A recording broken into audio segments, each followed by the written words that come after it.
We start with breaking news from Israel. We are getting reports of a suspected car ramming and a stabbing attack in Tel Aviv.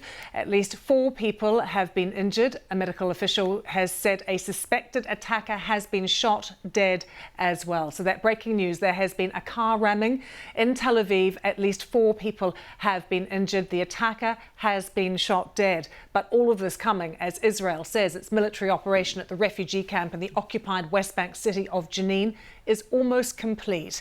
Palestinian officials saying about 3,000 people have fled their homes in the camp after Israeli troops moved in on Monday. Israel says its troops conducted an extensive counter-terrorism effort. Palestinian leaders condemning the assault as a new war crime. They say 10 Palestinians have been killed. Let's talk to Anna Foster, our correspondent who is at the Israeli West Bank barrier for us now. Firstly, Anna, I appreciate you're not there, but what is the latest that you're hearing of this car ramming in Tel Aviv? Well, we've seen some graphic pictures from the streets of Tel Aviv. As you said, it appears at the moment, certainly the ambulance service have said that 4 people have been injured. All seem to have survived the initial ramming attack. And again, you talked about the assailant who we were told has been shot. And again, graphic pictures would seem to suggest that that assailant has been shot and killed. And as you said, this all happens against the background of the Israeli military operation, which started yesterday morning here in Jenin. As you said, this is the West Bank barrier, if you like. It's the line between Israel and the West Bank. And if you just look across here, that is Jenin, and in particular Jenin camp. Even in the last hour or so, we've been seeing plumes of smoke rising still from the camp, some smaller plumes of white smoke. At one point, a very large plume of grey smoke rising into the air and visible for several minutes. Now, the Israeli National Security Advisor gave an interview this morning to an Israeli radio station saying that they thought that the Israeli Defense Forces were close to achieving their aims from this operation, where they went in yesterday morning. They talked about dismantling infrastructure from Palestinian militants inside the camp. They talked about finding caches of weapons in there. And in fact, we've seen just where we are here on the line between the two. We have seen troops. We're only about 5 kilometres away. You can see how close we are to Jenin. We've seen troops coming out of there. And in fact, I just want to show you along this line. You'll notice that this is behind us a military zone. And you might be able to see just over here some of the bulldozers, which we've seen pictures of on the streets of Jenin in the last 24 hours or so. We also had reports that those bulldozers had really ripped up the roads in some places, which is making it very difficult for medical attention to get to some of those wounded. More than 100 wounded, we're told, 10 Palestinians killed so far. And this military operation continues inside Jenin. Anna, what has been the impact on Palestinians who live in Jenin? Well, it's extraordinarily difficult at a time like this to work out really the civilian toll in particular, because when an operation like this is launched, very often electricity is cut to the area. Things like communications are also cut as well. So what we've been seeing are pictures from our BBC camera colleagues, also pictures on social media of what has been going on inside the camp. But it's such a densely populated area, many thousands of civilians living not just in this town, but in specifically that refugee camp with its very narrow streets. And you're right to talk about the civilian impact. And in fact, that's something that has been picked up not just by NGOs who work in there. The UN agency who looks after Palestinian refugees, they have expressed their concern about the civilians in the area. Also, MSF, Médecins Sans Frontières, they have said that they have worries about actually people being able to get to and treat the wounded. We know that tear gas was used outside a medical facility this morning where people who were wounded were being treated. And in fact, even the US yesterday, while it said that it supported Israel's right to defend itself against terrorist groups, it also cautioned against anything that would put the civilian population in this camp at further risk. Anna, good to see you. Thanks so much for joining us. We have live pictures coming to us actually at the moment, just in the past few seconds or so of Tel Aviv. Let's just show you those. This is the scene of that car ramming, that attack that has just happened in the past half hour or so in Tel Aviv. We're getting different numbers coming on the agencies and from eyewitness accounts at the scene, but we understand 5 people have been injured by a car. Local media reporting the suspected attacker was shot and killed. And actually, the Israeli police have just been speaking to Israel's army radio, and they said the motorist responsible for this car ramming into a big crowd in Tel Aviv, the phrase they used was neutralized at the scene by a civilian first responder. So that is the latest that we're hearing from Israel's army radio.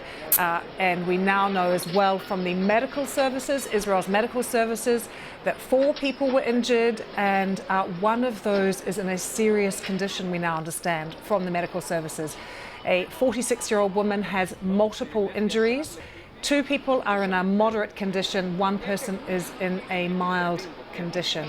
And you can see the police at the scene there in Tel Aviv continuing their investigations. But it is being reported, as I mentioned, that the alleged attacker was shot and killed at the scene. So there we have it, live pictures from Tel Aviv coming to us of this car ramming that has just happened, with 4 people injured. A 46-year-old woman has multiple injuries, so she is in a serious condition, we understand. While we continue to look at those pictures, we'll also bring you live pictures as well from Jenin. From a distance, we have the live shots of Jenin, and Israel's military operation continues. Let's bring in Mohammed Shahada, who is a Palestinian writer based in Copenhagen, who joins us now. Mohammed, have you managed to speak to people in Jenin? Yeah, absolutely. And the situation there is quite catastrophic and disastrous. The level of damage that was inflicted on Jenin is unprecedented in over 2 decades. And it acts as a recruitment poster to the very groups that Israel is proclaiming to be fighting against. And I think the attack in Tel Aviv is a testament to the escalation that this operation is causing. But it also revives in the memory of Palestinians the memory of the Nakba and mass displacement, particularly the scenes last night of thousands of families from the Jenin refugee camp being evicted and escaping from this conflict zone. Israel says it's targeting terrorists. They've called Jenin a hornet's nest of terror. How do Palestinians describe life in Jenin? How do they describe their home? Well, Jenin used to be the same as Gaza, an economic hub that's trying to get by and make a living and thrive. But the same as Gaza, it has been going in decline as a result of Israeli restrictions and policies. The Israeli key buzzwords that are used in reference to Jenin to dehumanize the population and justify the operation, as you mentioned, the hotbed of terrorism, you can easily make a comparison to the Israeli settlements Shiloh and Ely, who over the last 2 weeks have launched attacks that the IDF itself has described as nationalist terrorism. They launched attacks across 24 Palestinian villages, burned 100 and damaged 160 vehicles.